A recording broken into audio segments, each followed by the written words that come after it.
Hi guys, and welcome back to another video. So today's sketchbook session, I thought, because I believe by the time this video comes out, the first day of autumn or fall has already passed. So maybe we can draw some cute fall outfits for some of my OCs. So to kind of start off, I am kind of just setting up my sketchbook. To make it a little bit more even, I'm keeping some sticky notes underneath just to kind of balance out our spread a little bit. I guess for today's sketching portion, I will be using the little multi pen or pencil. So this is the High-Tech C Coletto pen pencil. It's like a multi pen, but I have kind of souped it up with a bunch of different lead or pencil lead compartments, components, whatever you want to call it. So it has my graphite and all of my other colored lead that I like to use, like dark blue, light blue, or photo blue, as well as red, and then I have an eraser component. So in total, I have 5 different little components to this particular little body. So to talk a little bit more about the sketching portion, I'm gonna kind of split everything up into 3 sections, and we'll do every OC together before we move on to the next step. So kind of my plan was to think of some more autumn suiting outfits for my OCs. And when I'm talking about autumn specific outfits for them, I'm not specifically talking about the aesthetic per se, but more warmer attire that might suit their personalities, or what I think would suit a little bit more of what they would actually wear when the weather is getting a little bit more chillier, rather than keeping their usual clothes, which I think most of them have clothing that is not well suited for colder temperatures anyway. So instead of using the red lead that I usually use for my sketches in my sketchbook or when I'm working traditionally, I am using just a normal, I think it's just HB lead in kind of the mechanical pencil department, and I'm just gonna sketch kind of messily-ish, so I'm not gonna really erase anything unless I find it very distracting or a little bit too messed up for me to work with, because I've done this kind of method in the past in previous sketchbooks. I didn't do it as much in my most recent sketchbook tour book, I guess. It's basically I work with graphite first and do a sketch. Sometimes I end up doing the sketch a little bit more cleaner and a more kind of well-defined lines, but this time keeping it kind of on the sketchier side. So starting kind of from the left side where we already have my OC Sato finished, you can kind of see I'm leaving a lot of my sketchier lines in, or my guidelines, and I'm not really cleaning it up.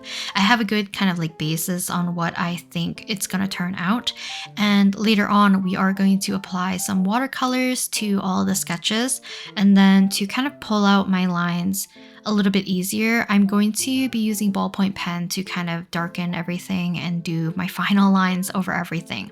And I like the combination of these 3 together rather than using the palette color Eno or colored lead, because after I apply watercolor washes, I do find it a little difficult sometimes to locate certain lines, or I can't really see my sketch that much if it's covered by the watercolor. And then for the palette color Eno, it tends to dissolve with water, so I will end up losing my lines anyways.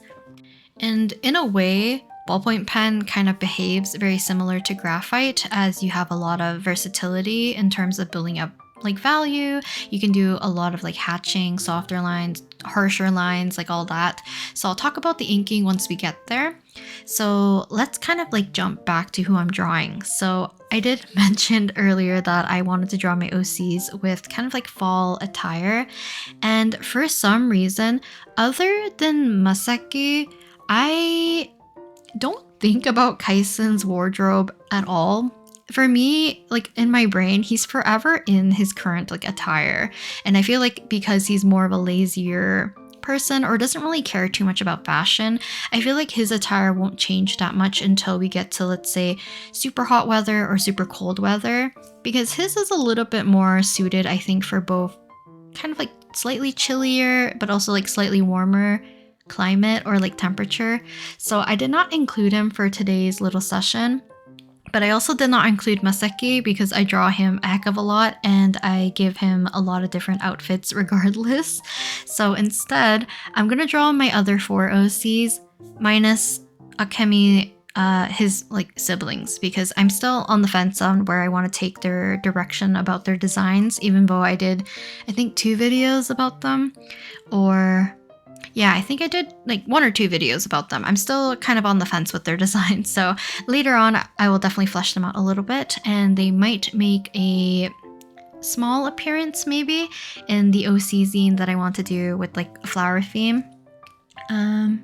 Yeah, so sketch-wise, we're going to go in order from left to right. It'll be Sato, and then Moriko or Riko, and then we have Akemi, and then last but not least, we have my smallest, youngest little son, which is Koji. So I think I still struggle to make nice outfits for some of my male characters, and Koji's a little bit difficult for me to think about what he would wear, since I have no knowledge on what his, I guess, like age group technically would wear that much. And I feel like clothing nowadays kind of varies so much versus just like wearing typical blocky sweater or like a t-shirt with a funky cartoon on it when you're in elementary. Koji's like right at the range of like very early middle school, so I don't really have any frame of reference. I tried my best to draw him into kind of like any kind of outfit that's more comfy and a little bit more loose fitting, since he's a little bit more active and I don't think he would wear anything that's like very restraining on his body. But moving along, once I finished all 4 sketches of my OCs, I went ahead and switched over to watercolor. So I am using the Mei Liang Watercolor set, which is my favorite currently in terms of like portability and just not taking up a lot of space on my desk. And I'm using the brush that it came with and just painting in some kind of like basic colors. I don't add too much to a lot of the darker colors in terms of shadow. I think I focused a little bit more on the lighter colors and just creating just a little bit of form here and there and a little bit of color shifting. But the watercolor is just good for adding a quick wash of color, defining form, all that. Because this is not watercolor paper, it does behave very differently and I don't expect it to behave the same way as watercolor paper would. So I'm taking time to try to figure out how I want to work with the watercolors in a way that I think would work with, I don't know, the style that I'm going for. So in previous sketchbooks, I ended up being able to do some very, what I would consider like flat washes of color with the watercolor. And you can kind of see that whenever I add color back on top of already, I guess like doing wet on wet on this particular paper, it feathers out so much where it kind of gives more of like a bumpy, rough texture near the edges, which is not my favorite. So after kind of learning about that a little bit, for I guess like Moriko's initial skin tone pass that I started doing first, I was able to get more of a flat wash, and hopefully for the rest of like Akemi and kind of like Koji's skin tone as well, it's kind of more of a flat color rather than being very splotchy like Sato, which kind of looks like I deep fried her, because like the edges of every part of the color is kind of like crispy and kind of like fluttery or feathery. So I do apologize that hers probably looks the worst. I do think like overall, I do like Moriko's the most. I'm not in love with the color palette that I gave her. I kind of wish I gave her more of a warmer tan color for her shirt or her sweater top. So I didn't really talk about their outfits too much, so let me talk about that first. I'm trying to think how can I word this. In terms of like general aesthetic, I think Sato is more like soft girly aesthetic, if that makes sense. So I tend to dress her in like long skirts, cute tops on like for her, I guess her top, obviously, a lot of like ribbons or bows or like ruffles, pleating, anything like that. I don't know, I just always dressed Sato in that particular aesthetic, and I feel like it's one of the most recommended fashion types that I tend to see in terms of on my Pinterest or on my Instagram and stuff. So for her outfit, I'd also decided to change her hairstyle to kind of fit more of the autumn theme, and I think like pigtails or like 2 braids or a single braid. I don't know, anything that's kind of more like comfy, cozy, which is kind of like the aesthetic that I wanted to give all 4 of them. And I tried to keep all of their color palettes very them, but still kind of more, I guess, on the cooler side, I would say, at least for the boys. While the girls, I kind of made their color palettes for their outfits a little bit on the warmer side. So I usually don't dress Sato in brown as much. She usually is more of like cooler color palettes, a lot of like steel blue, navy, kind of like a dull turquoise color is kind of like her color palette, and a lot of white. While Moriko, I dressed a lot with, I like lighter tops on her and like darker bottoms, so we have contrast with kind of her leather jacket. But for this one, kind of similar, but I wanted to give her kind of a lighter sweater. And even though I don't think she likes to dress super girly per se, or like not a soft aesthetic, I tend to draw her more like cool type or chic, I guess, maybe might be the better way of describing it. But I have fun with her fashion, I think, the most. So I've been doodling her every so often anyways. So hopefully you'll be able to see more Moriko in the future. I do think her skin tone got a little bit washed out because of context with her hair, so I do end up going in with a little bit of shadow near the end, but I don't do like an overpass over everything again because I'm scared of making her face look too patchy, so I do apologize if she looks a little bit off.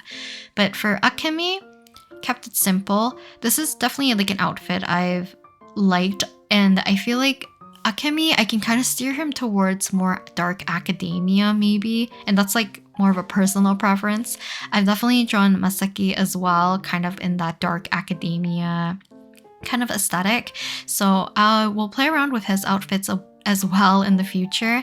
And then Koji's is really simple. I do like the fact that I keep his outfits very, I don't know, like not too hard to think about. So I want him to wear like a sweater that already has like the collars and the sleeve already set out, so he doesn't really like layer clothing as much as maybe some of my other OCs, because I don't know, I feel like kids are very simple, so they don't really tend to layer up their clothing until like maybe they're a little bit older, where they care a little bit more about fashion, or maybe they are being perceived a little bit more, if that makes sense.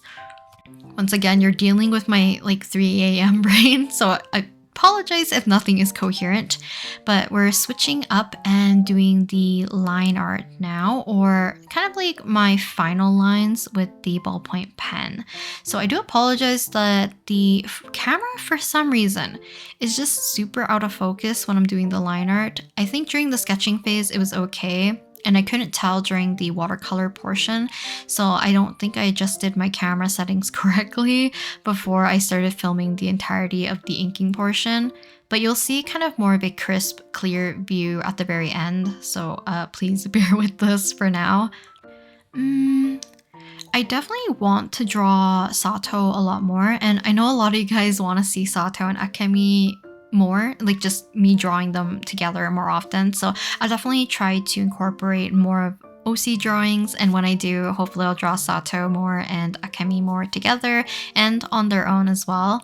But Sato, I have more fun playing around with just changing her hairstyle depending on like whatever aesthetic or like outfit that she's wearing, because I think I've mentioned this in the past that I kind of struggle drawing Sato because I am so unsure about her hair. Like nothing wrong with her bangs or like the length of her hair, anything like that, or color. It's just her default hair. I don't know, it's just sometimes just in the way. So I tend to either like having her hair fully up or completely the opposite and have it fully down. And I do give her a little bit more of like wavy-ish hair. I didn't realize this, but Moriko has wavier hair-ish as well, and I feel like the texture of the hair could have been the same, but it's just like Moriko's is a little bit more shorter and curls in slightly more than Sato's does. But I've been having fun just like messing around with Sato's hair more often. So hopefully I will settle and or get more used to just drawing her hair in a way that doesn't always feel like it's in the way, because she has a lot of hair, and when I have her basically tie it in a very low hanging bun with like ribbons or like baubles or anything like that, I feel like it just gets in the way every time I draw her because it covers a significant portion of her, I guess like her right side if she's facing us. So I don't know. I'm gonna play around and see. I don't think I'm gonna change her design per se, but I'm just gonna see if there's a way for me to get over the fact that sometimes I just don't like drawing her hair. So, I think initially I was kind of like that with Kaisen as well. I designed Kaisen's hair in a very weird way, but because now I've committed it to memory, I don't. Actually, that's arguable because I tend to switch the layering of his bangs all the time, but I feel like I should just switch it because actually we'll see, because I do default to a specific layering portion, like whether or not it's the left over right or it's right over left. I just need to memorize it and then draw him correctly every time and hopefully just commit it to memory. But before I get too sidetracked,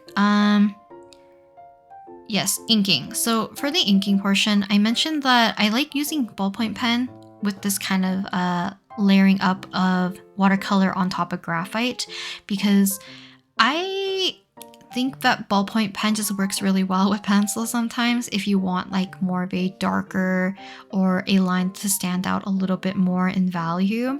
So because I find ballpoint pen very versatile, I just like the look of the graphite with the ballpoint pen together. I don't think it really takes away from one another too much, but it stands out enough if I want to build it up as its own like inking and line art. And it just works really well with the watercolor too, because if I do make a mistake or I need to add color back in, I don't really have to worry about the ballpoint pen bleeding as much compared to some of my other pens that I own that are like liquid or gel and they're like needlepoint. A lot of them reactivate with water or like water resistant rather than waterproof. So I don't like using kind of watercolor with them if I know I have to potentially go back and add like another layer of watercolor on top. Ballpoint pen just makes everything just like less of a headache. Very easy to work with. I can build up value very easily, but if I don't, then just pressing down a little bit harder gives me enough of a dark line to stand out on my paper. So yeah, another thing. So I mentioned earlier that I was kind of struggling with kind of the watercolor on this particular paper. Actually, did I talk about this? Basically, I guess I did a little bit. It kind of feathers a little bit and it doesn't dry super quickly. So when I layer up some of the watercolors, sometimes I'm impatient. So when that happens and it feathers, I have a little bit less control of where I'm placing the colors and they don't dry as flat. In previous sketchbooks, as well as like the notebooks that I tend to use, they tend to dry a little bit more flat and predictable as long as I don't have random oils or like anything smearing on the paper. So I kind of wish this paper behaved in a similar way. It also could be just user error, so I've definitely tried this again in the future and try my best to make this a little bit more of how I want it to look like, which is kind of like a flat, nice wash alongside with my sketchier lines, I guess. Oh, kind of like a very small update where if you watched my video of where I did the kind of first spread in my sketchbook, not necessarily the first page where I did like the inside cover of my sketchbook, I'm talking specifically like the green and yellow spread of Maseki where I did water-based markers, and then after that I used a ballpoint pen. So I kind of solved what was happening on the paper, because I was getting a little bit afraid that I wouldn't be able to use the ballpoint pen on top of the water-based markers on this paper specifically. And it wasn't due to like my hand oils or my face oils, whatever you want to call it, on my paper preventing the ink from adhering to the paper and it caused a lot of skipping. It was actually because the pen was just running out, so I finally just swapped pens to this one, so it is kind of like fully inked and it works nicely on this paper. So yeah, I'm probably going to continue using this ballpoint pen. And hopefully you can see the sketches a little bit more clearly for all of them. A lot of them lack shadows in their faces, so I will be adding a little bit here and there to, I think, Moriko, Akemi, and Koji. I got a little bit scared because when I added some shadows to Sato's face, it's kind of like feathered and smeared in a very weird way, so I immediately stopped. But you can see that I'm adding shadows afterwards, and I'm not really afraid of the ballpoint pen smearing or smudging when I'm adding the wash on top. So hopefully you guys enjoyed watching me briefly do very minimal fall outfits for them, because I only drew more or less their torso up for the boys and then kind of waist up for the girls. And yeah, I don't know, maybe I'll design more outfits for them and we'll do like a full wardrobe thing for them digitally at some point. But yeah, I think I'm gonna leave you guys here today with this as the end of today's video. So I'll talk to you guys next time in the next video. Bye!